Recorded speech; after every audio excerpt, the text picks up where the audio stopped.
Madam నుంచి అట్లాంటి స్పందన చూడలే మొదటిసారి. మనుషుల్లో ఎట్లా అంటే నేను ఊహించనిది మేడం అంత బలంగా మాట్లాడడం. సరే ఏమైనా ఇవాళ మనమున్న సందర్భంలో అందరం కోరుకున్న ఉదయం నుంచి ఇప్పటిదాకా కోరుకున్నది భారత రాజ్యాంగమే లక్ష్యంగా, భారత రాజ్యాంగమే ప్రాతిపాదికగా ఉండాలి అని, ఉంటుంది అని. భారత రాజ్యాంగం అనేది ఒక సజీవ డాక్యుమెంటు. ఇది సామాజిక పరివర్తనకు దారితీస్తుంది అనేది దాని లక్ష్యం. సామాజిక పరివర్తన భారత రాజ్యాంగం యొక్క లక్ష్యం. ఇది కేవలం మార్గదర్శిగా మాత్రమే ఉండదు, కార్యాచరణ ప్రణాళిక కూడా, కార్యాచరణ విధి విధానాల ప్రణాళిక కూడా భారత రాజ్యాంగం ఉంది అని మనం అనుకున్నాం. అయితే ఎంత ఇదైనా రాజ్యాంగానికి కొన్ని పరిమితులు ఉండవచ్చు. భారత రాజ్యాంగ నేపథ్యంలో ఆ స్వభావంలో అప్పుడప్పుడు కొన్ని లోటుపాట్లు జరిగి ఉండవచ్చు. ఈ రాజ్యాంగ ఖాళీలను పూడ్చడానికి ఈ దేశంలో రాజ్యాంగం వచ్చినప్పటి నుంచే అనేక ఉద్యమాలు వచ్చినాయి. రాజ్యాంగం కంటే అత్యున్నతమైనటువంటి స్థాయిని కోరుకున్న సందర్భం మనది. రాజ్యాంగం ఇచ్చిన అంశాల కంటే ఇంకొంచెం అత్యున్నత అంశాలు ఉండాలని కోరుకున్నాం. అట్లా రాజ్యాంగంలో ఎక్కడైనా ఖాళీలు ఉంటే ఆ ఖాళీలను పూడ్చడానికి చాలా ఉద్యమాలు వచ్చినాయి.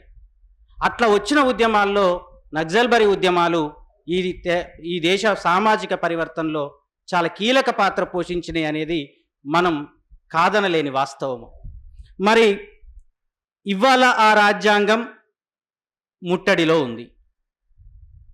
ఇవాళ దండకారణ్యంలో ఎన్కౌంటర్లు జరుగుతున్నది అని మనం అంటున్నాం. వాస్తవానికి ఎన్కౌంటర్ అవుతున్నది. భారత రాజ్యాంగం జీవించే హక్కు ఎన్కౌంటర్కు గురవుతుంది. ఇందులో వాళ్ళు చాలా అంశాలు చెప్పొచ్చేమో కానీ ఈ దేశ సామాజిక పరివర్తనకు చాలా కీలకమైంది రాజ్యాంగం. అయితే రాజ్యాంగం ఇచ్చిన అసమ్మతిని తెలిపే హక్కు. అసమ్మతి లేకుండా ఈ వేల సంవత్సరాల ఈ దేశ పరిణామక్రమం లేదు. అసమ్మతి ఈ ప్రజాస్వామ్యానికి ఊపిరి.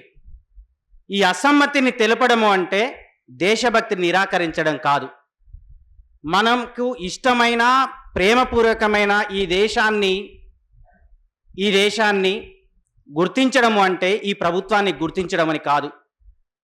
ప్రేమపూర్వకమైన ఈ దేశాన్ని గుర్తించడం అంటే ఈ ప్రభుత్వాన్ని పొగడాలని కాదు. ఇది ఇక్కడ ఈ అసమ్మతే, ఈ దేశంలో ఈ అసమ్మతే, ఈ ప్రభుత్వాన్ని విమర్శించగలిగే హక్కే, అవకాశమే ఈ సమాజాన్ని 60-70 ఏళ్ల కాలంలో ఒక ఇంచు మాత్రమేనా ముందుకు తీసుకెళ్ళగలిగిందంటే ఇన్ని త్యాగాలే.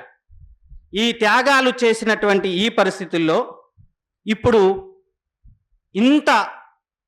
ఈ ప్రపంచంలో ఎక్కడా జరగని, ఇంతకు ముందెప్పుడు జరగని ఓ అనాగరికమైనటువంటి చర్య, ఇంతకు ముందెన్నడు ఈ మానవాళి చూడని ఒక అనాగరిక చర్య ఈ దేశంలో కొనసాగుతుంది. ఈ అనాగరిక చర్య సందర్భంగా ఏది ఏమైనా 2 గ్రూపులు ఉండవచ్చు. రాజ్యం ఉండొచ్చు, రాజ్యాన్ని ధిక్కరించేందుకు ఆయుధాలు పట్టుకొని ఇంకొక వర్గం ఉంటే ఉండవచ్చు. ఈ ఇద్దరి మధ్య ఒక సందర్భంలో ఇప్పుడున్న పరిస్థితుల్లో ఒక హింస అనేది ఏ మేరకు జరిగిందో, ఏ మేరకు వీళ్ళను పేరు చెప్పి రాజ్యం ఎంత మేరకు హింసిస్తుందో మనకందరికీ తెలుసు. చిన్న పాప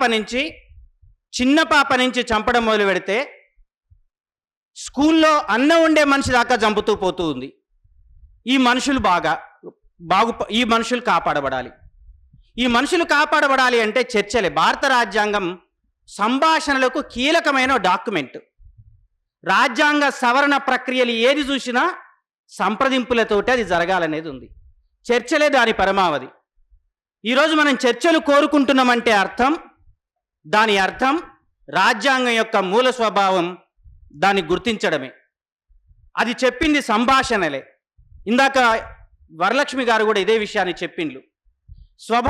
భారత రాజ్యాంగం ఏం చెప్తుంది అంటే చర్చలు చాలా ఇంపార్టెంట్ అంటుంది. సమాజం ముందలిపోవటానికి చర్చలు ఇంపార్టెంట్ అవుతుంది. రాజ్యాంగ సవరణ ప్రక్రియలో చర్చల్ని ఒక కీలకమైనటువంటి నేపథ్యంగా ఉంచింది. చర్చలు జరిగితే ఏం జరుగుద్ది అంటే మన కళ్ళ ముందు కొన్ని అంశాలు చాలా స్పష్టంగా కనపడతాయి. ఒకటి, ప్రభుత్వం ఈ 70 ఏండ్లలో ఏమేం చేయలేకపోయిందో, ఎక్కడ లోపాలు జరిగినాయో, విధాన రూపకల్పనలో ఎక్కడ పొరపాట్లు జరిగినాయో అది చూసుకొని పరిశీలించుకొని సరిదిద్దుకునే అవకాశం ఈ ప్రభుత్వానికి దక్కుతుంది అని 2004 సందర్భం మనకు గుర్తు చేస్తుంది.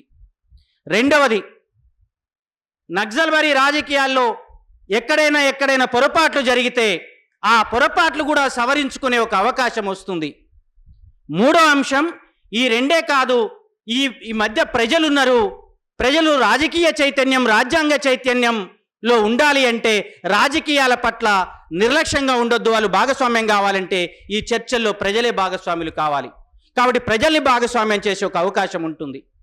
మళ్ళీ చర్చలు జరిగితే ఇంకొక అవకాశం ఉంటుంది. మేడం ఇయ్యల్దాకా మాట్లాడింది. ఆ మాట్లాడిన ఒక కీలక అంశం ఏంటంటే సొసైటీ క్రిమినలైజ్డ్ అయింది అని. ఈ సొసైటీ క్రిమినలైజ్డ్ అయిన సొసైటీ నుంచి బయటపడే అవకాశం ఉంది. డిఆర్జీ బలగాలు మనిషిని చంపి గెంతులేస్తున్నాయి కదా, శవాల ముందు డ్యాన్సులు వేస్తున్నాయి కదా, మనుషుల తలలకు వెలలు గట్టి కోటి రూపాయల కోసం 2 కోట్ల రూపాయలు, మనిషి చంపిన తర్వాత మనిషికి లక్షల రూపాయలు అని ప్రకటించి ఆ డబ్బుల కోసం చంపుతున్న ప్రక్రియ ఉంది కదా, అది చర్చకు వస్తుంది.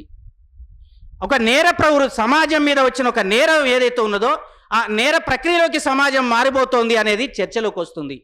రేపు ఈ డిఆర్జీ బలగాలే కావచ్చు, ఈ ప్రభుత్వం రేపు ఈ పరిణామాల తర్వాత ఈ తాత్కాలికంగా రిక్రూట్ చేసుకున్న వీళ్ళంతా రేపు తెలంగాణలో నయములు ఎంతమంది తయారవుతారో, దేశమంతా ఎంతమంది నయముల్ని తయారు చేస్తుందో దాని నుంచి కంట్రోల్ పడే అవకాశం ఒకటి వస్తుంది.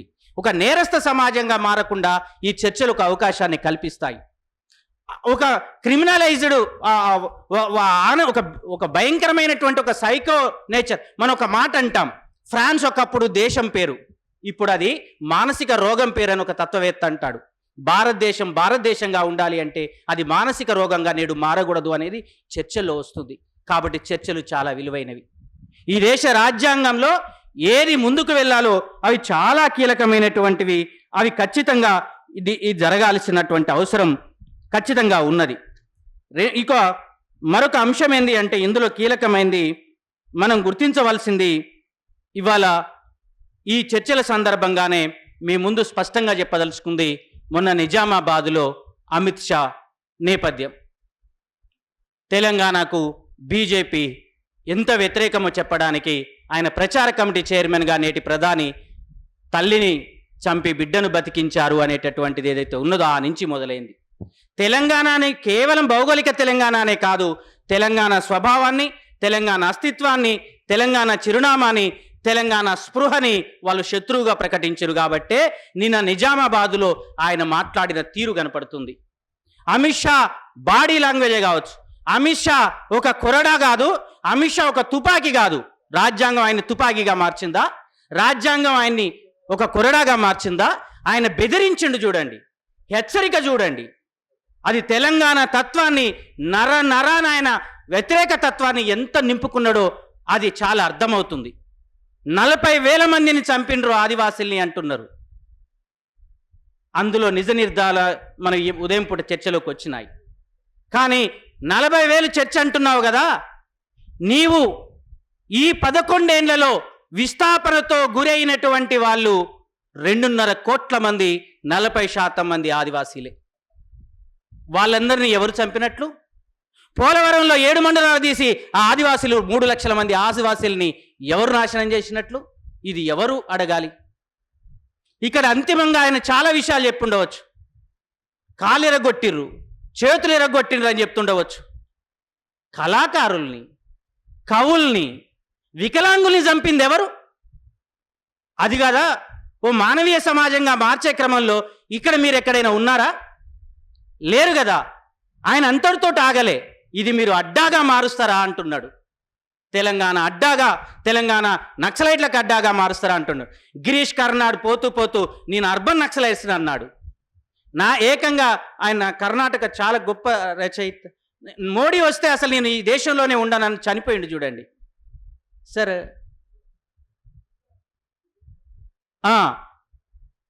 సో ఈ వాతావరణాన్ని ముందే గ్రహించిన సందర్భం కనిపిస్తున్నది. మరొక కీలకమైంది అంటే ఎందుకు ఇది అంటున్నామంటే తెలంగాణ ఎందుకు వీళ్ళు అడ్డాగా మారుస్తారా అంటున్నారు, తెలంగాణని ఎందుకు ఇంత తీవ్రంగా చూస్తున్నారు, తెలంగాణ స్వభావానికి ఎందుకు వ్యతిరేకంగా ఉన్నారు, తెలంగాణలో ఎందుకు మాట్లాడకూడదు, తెలంగాణతో సంబంధం లేదా, ఆయన ఇక్కడికే వచ్చేందుకు ఎందుకు టార్గెట్ పెట్టిండు, మాట్లాడితే దండకారణ్యంలో ఛత్తీస్గఢ్ నెక్స్ట్ వచ్చి ఇక్కడే మాట్లాడుతుండు, తెలుగు సొసైటీని ఎందుకు ఆయన టార్గెట్గా పెట్టుకున్నాడు? తెలంగాణకు సాగే గుణం ఉన్నది, తెలంగాణ జడ పదార్థం కాదు. వేల సంవత్సరాల చరిత్రలో తెలంగాణకు సాగే గుణం ఉన్నది. అది ప్రపంచవ్యాప్తంగా జరిగే ప్రతి పరిణామంలో తన హృదయాన్ని వ్యక్తీకరిస్తుంది. అది పాలస్తీన్ అయినా, అది కాశ్మీర్ అయినా, మనిషి ఎక్కడున్నా మనిషి చుట్టూ తెలంగాణ పరిభ్రమిస్తుంది. అందుకే తెలుగు సొసైటీని టార్గెట్ పెట్టిండు. ఇంతమంది ఎన్కౌంటర్లో చనిపోయిన వాళ్ళందరినీ తెలుగు వాళ్ళని ఎందుకు టార్గెట్ చేస్తున్నావు? ఎందుకు భీమా కోరేగావ్లో పెట్టినావు? తెలంగాణని ఎందుకు శత్రువుగా ప్రకటిస్తున్నావు? తెలంగాణ స్వభావాన్ని శత్రువుగా ప్రకటిస్తుంది. ఈ సందర్భంగా ఇంకొక 2 అంశాలు, ఆ 2 అంశాలు ఏంటి అంటే, ఒకటి ఇంతటితోటే ఎన్కౌంటర్లు కాదు, మానవత్వం మీద ఎన్కౌంటర్ కాదు, రాజ్యాంగం మీద ఎన్కౌంటర్ కాదు, అసలు మొత్తంగా ఫెడరల్ స్వరూపం మీద ఎన్కౌంటర్ చేసింది అమిత్ షా ప్రభుత్వం కదా. క్వాసిమెట్రికల్ ఫెడరలిజాన్ని కుప్పగొల్చిరు కదా. అసలు బందిపోటు కంటే ఎక్కువగా రాష్ట్రాల నుంచి పన్నుల్ని గుంజుకుంటున్నారు కదా. సెస్సుల పేరు పెట్టి ఏ బందిపోటు ప్రభుత్వమైనా ఈ వ్యవస్థలు ఇట్లా జరిగిందా? ఈ ఫెడరల్ మొత్తాన్ని గుంజుకుంటుంటే కాంగ్రెస్ పార్టీ ఎట్లా ఉంటుంది? కొన్ని ఏజెన్సీలు కాంగ్రెస్ పార్టీ ఏర్పాటు చేసింది కదా. ఈ ఏజెన్సీలన్నీ ఫెడరల్ని కుప్పగొల్చి క్రిమినలైజ్డ్ చేస్తున్నావు కదా, వెపనైజ్డ్ చేసినావు కదా. ఎన్ని ఫెడరల్ వ్యవస్థలను కుప్పగొల్చేందుకు, న్యాయ వ్యవస్థను కుప్పగొల్చిండు. న్యాయ వ్యవస్థలో తీర్పులు లేవు, దేవుడిచ్చే తీర్పులు ఉన్నాయి న్యాయ వ్యవస్థలో. మనకు తెలుసు, దేవుడు వచ్చి తీర్పులు ఇస్తాడు. తీర్పుల్లో దేవుడు తీర్పు ఏమైనా జ్ఞానం ఇవ్వమంటే అది ఏమైనా అబ్జెక్షన్ పెట్టకపోదు. నాకు ఈ తీర్పునివే జ్ఞానం ఏమని న్యాయమూర్తి అడిగితే మంచిదే, కానీ తీర్పే దేవుడు ఇచ్చాడంటుండు. కాబట్టి మనల్ని న్యాయ వ్యవస్థ కాపాడుతుందనే నమ్మకం, విశ్వాసం వాళ్ళే కోల్పోయిచ్చారు. ఈ వ్యవస్థలన్నీ, ఫెడరల్ వ్యవస్థలన్నీ కుప్పగూలిపోయిన తర్వాత, ఈ ఆర్థిక జరుగుతున్న తర్వాత, రేపో ఎల్లుండో డీసెంట్రలైజ్డ్, అది దాన్ని ఏమంటాం, డీలిమిటేషన్ జరిగిన తర్వాత అసలు ఈ దేశంలో రాష్ట్రాలు అనేవి ఉంటాయా? కాంగ్రెస్ పార్టీ కష్టపడి ఏర్పడుకున్న ఏజెన్సీలు కానీ, కాంగ్రెస్ పార్టీ ఏర్పాటు చేసుకున్న ప్రభుత్వాలు కానీ ఈ రాష్ట్రాల్లో ఉన్న స్వభావాన్ని కానీ మిగులుస్తారా? అది ఒక కీలకమైన సందర్భమే. ఈ పరిస్థితుల్లో కాంగ్రెస్ పార్టీ ఎలాంటి నిర్ణయాలు తీసుకోవాలి? ఇంత జరుగుతుంటే అది ఎలాంటి ప్రయాణం జరగాలి? ఒక 2 పరిణామాలు టీఆర్ఎస్ నుంచి జరిగినాయి. అలా జరిగి ఉండవచ్చు, కూడకపోవచ్చు. టీఆర్ఎస్కు 10 ఏళ్లుగా తీవ్రంగా వ్యతిరేకంగా మనం అందరం పోరాటం చేసి ఉండవచ్చు. కానీ అట్లాంటి ఎన్కౌంటర్ కాకుండా పర్లేదు, కానీ నయీం ఉదంతం ఒకటి ఉన్నది. నయీంని నిర్మూలించింది ఉంది. ఆ తరహా నిర్మూలన సరిగాకపోవచ్చు, ఏదో రూపంలో నిర్మూలన చట్టబద్ధంగా జరగాల్సి ఉండే. కానీ రెండోది, 10 లక్షల మంది 12 లక్షల మందితో చర్చలు జరపాలి అని ఆ పార్టీ ఒక నిర్ణయం తీసుకుంది. ఆ నిర్ణయంలో అంతమంది ముందల ఒక ప్లెబిసైడ్ లాగా మీకు దీన్ని చర్చలు జరపాలా వద్దా అని కేసీఆర్ 10 లక్షల మంది ముందల అడిగిండు. నిన్న అమిత్ షా నిజామాబాద్ సభలో ఏమని అడుగుతున్నాడు? దీన్ని ఏరివేద్దామా వద్దా అని అడుగుతున్నాడు. ఈ విషయంలో కాంగ్రెస్ పార్టీ ఒక అడుగు ముందుకు వేసి ఇదే విషయం మీద తెలంగాణలో రెఫరెండం పెడదామనండి. తెలంగాణ ప్రజలు ఇది ఉండాలా వద్దా, ఆయుధం ఉండాలా వద్దా, మొత్తం ఆదివాసీ సమాజం మీద, తెలంగాణ సమాజం మీద ఓపెన్ చేద్దాం, పెట్టండి. ఆ వైపుగా ఒక అడుగు ముందుకు వేయవచ్చు. అంతిమంగా ఇంకొకటి, రేవంత్ రెడ్డి గారు పిసిసి పార్టీ హోదాలో, ఆ తర్వాత ముఖ్యమంత్రి కావడానికి, అంటే ఆయన రావడానికి ముందు మొన్న వేణుసార్ రాసిండు. 3 వివిధ సందర్భాల్లో ఆయన పేర్కొన్న వ్యాఖ్యానాలు ఉన్నాయి.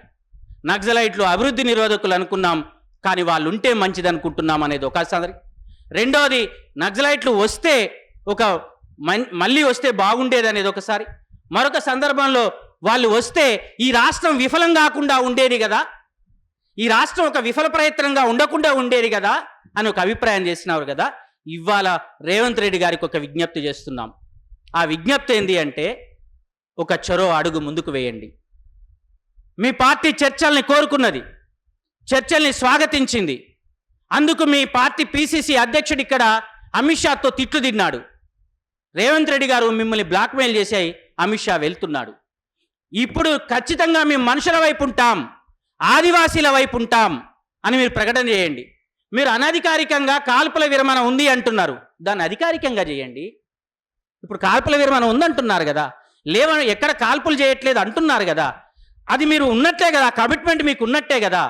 రాహుల్ గాంధీ గారు రాజ్యాంగాన్ని పట్టుకొని తిరుగుతున్నారు కదా, ఆ రాజ్యాంగాన్ని ఇక్కడ అమలు చేయండి. మీరు దాన్ని అధికారికంగా ప్రకటించండి. కాల్పుల విరమణ మేము పాటిస్తున్నామని ప్రకటించండి. మనుషులు కాపాడబడతారు. ముందు ఇరు గ్రూపుల మధ్య ఆదివాసీలు కాపాడబడతారు. భద్రాచలం నుంచి మొదలుకుంటే గోదావరిలో మొత్తం ఒక వాతావరణం ఏర్పడుతుంది. అంతేకాదు, అసలైన ఫెడరల్ స్ఫూర్తి ఏంది అంటే, నీ పోలీసు బలగాలు అధికారికంగా కేంద్ర ప్రభుత్వానికి సహకరించని సాంకేతిక అవకాశం కాల్పుల విరమణ ద్వారా ఈ ప్రభుత్వానికి వస్తుంది. నువ్వు ఆ దళాల్లో రాష్ట్ర ప్రభుత్వ దళాలని వాడు చెప్తాడు, నువ్వు మాకు చెప్పినా చెప్పకుండా మాకు తెలియదు, నువ్వు పంపుతున్నావో పంపట్లేదో తెలియదు. ఈ మనుషుల్ని ఏరివేసే క్రమంలో నువ్వు సైన్యాన్ని పంపుతున్నావో పంపట్లేదో మాకు తెలియదు. అధికారిక ప్రకటన చేయి. ఎవరిని, ఎందుకంటే ఇక్కడి నుంచే ప్రారంభమైంది కదా ఈ అమానవీయ సంఘటనలు. దీని నుంచి ఒక అడ్డుపడే అవకాశం ఉంది. నిజంగా ఏంది అంటే, కేంద్ర బలగాలకు మేము డీసెంట్ చేస్తున్నాం, మా బలగాలు మాకాన్నే ఉంటాయి, మేము కాల్పుల విరమణ ప్రకటిస్తున్నాము అని అనడం ద్వారా ఫెడరల్ స్ఫూర్తిని కాపాడుకున్న వాళ్ళం అవుతాం. మిగతా తర్వాత సంగతి. ఈ మేరకైన అవకాశం ఉంటుంది. అది అంతటితోటి ఆగదు. ఒకవేళ ఆ అవకాశం వస్తే 2004లో ఒక అవకాశం, ఒక ప్రజాస్వామిక వాతావరణం వచ్చింది కదా, ఆ ప్రజాస్వామిక వాతావరణం తెలంగాణలో ఏర్పడితే మీ ప్రభుత్వానికి మీకు ఢోకా ఉండదు. మనువాద నుంచి, ఆధిపత్య సంస్కృతి నుంచి తెలంగాణ ప్రజల్ని కాదు దేశ ప్రజల్ని కాపాడుకునే ఒక సువర్ణ అవకాశం తెలంగాణ నుంచే ఇచ్చినట్లు అవుతుంది. ఆ భావజాలం, ఒక ప్రోగ్రెసివ్ భావజాలం ఇక్కడ తిరిగి వ్యాప్తి అవుతుంది. ఇన్ని రకాల అవకాశాలు మనకు కనిపిస్తున్నటువంటి సందర్భంలో ఇంకొక అంశం ఏంటి అంటే, చివరి అంశం, అభివృద్ధికి వ్యతిరేకులు అని చెప్తున్న వాళ్ళలో 60లో బయలడిల్లా గనులు ఉన్నాయి. అప్పటి నుంచి ఇప్పటి వరకు బయలడిల్లా గనుల్ని ఆపివేసిన సందర్భం లేదు. వాళ్ళ రిపోర్ట్స్ కూడా చెప్తున్నాయి, గత 11-12 ఏండ్లుగా వాళ్ళు ఏ పాఠశాల నిర్మించలేదు, ఏ టీచర్లను అక్కడ రిక్రూట్ చేయలేదు, వీళ్ళు ఏ పాఠశాలను విధ్వంసం చేయలేదు. అవన్నీ కొనసాగుతున్నాయి. 51 కంపెనీలు అక్కడికి రావడానికి లైసెన్సులు తీసుకున్నారు. మొత్తంగా అక్కడ అభివృద్ధికి వాళ్ళు ఎక్కడా వ్యతిరేకం కాదు అని చెప్పడానికి మనకు కనిపిస్తున్నాయి. అంతో ఇంతో ఏమన్నా అవకాశాలు, భూపంపిణీ అవకాశాలు వస్తే ప్రభుత్వం తగలబెట్టినా ఇందులో అవి కాలిపోయినాయి ఆ రికార్డ్స్. అది కూడా మీ పక్షంలోనే జరిగినాయి. ఈ రిపోర్ట్స్ అన్నీ బయటకు వస్తున్నాయి. సరే, ఏది ఏమైనా ఇప్పుడు ఒకటి మాత్రం నిజం, ఇప్పుడు చర్చలకు పరిమితం అయ్యేది కాదు, చర్చల నుంచి ఇంకొంచెం ఎక్స్టెన్షన్ కావాలి. ఆ ఎక్స్టెన్షనే కాల్పుల విరమణ. అది జరగడం ద్వారా ఒక మంచి వాతావరణాన్ని ఏర్పడవచ్చు. ఈ సందర్భంగా పోరాడేవాని ఆయుధం ఎప్పటికీ మానవత్వం అని గుర్తుంచుకుంటూ ఇంకొక అంశం చెప్తున్నాము. అమిత్ షాకైనా ఈ సమాజానికైనా ఒక్క అంశం గుర్తు చేసుకుంటున్నాం, ద్వేషంతో ద్వేషాన్ని నిర్మూలించలేరు. అది చాలా పెద్ద తప్పు. రెండవ అంశం కీలకంగా చెప్పేది ఏంటి అంటే, ఒక న్యాయమైన అంశం మీద న్యాయమైన ఆగ్రహంతో, ఒక ప్రేమతో ఏర్పడిన ఒక ఉద్యమాన్ని ఏ నిర్బంధము, ఏ హింసాత్మక చర్యలు కూల్చలేవు. అది చరిత్ర చెప్పిన సాక్ష్యమని గుర్తు చేస్తూ, తదనంతరం జరిగే పరిణామాల్లో వేదికకు మీరు ఈ అవకాశం ఇచ్చినందుకు, ఈ అభిప్రాయాన్ని వ్యక్తీకరించుకునే అవకాశం ఇచ్చినందుకు, తెలంగాణను ఓ ప్రజాస్వామిక మార్గంలో నడిపేందుకు ఓ తొవ్వని ఏర్పాటు చేస్తున్న మీకు ప్రత్యేక అభినందనలు తెలియజెప్తూ ధన్యవాదాలు సార్. Thank you.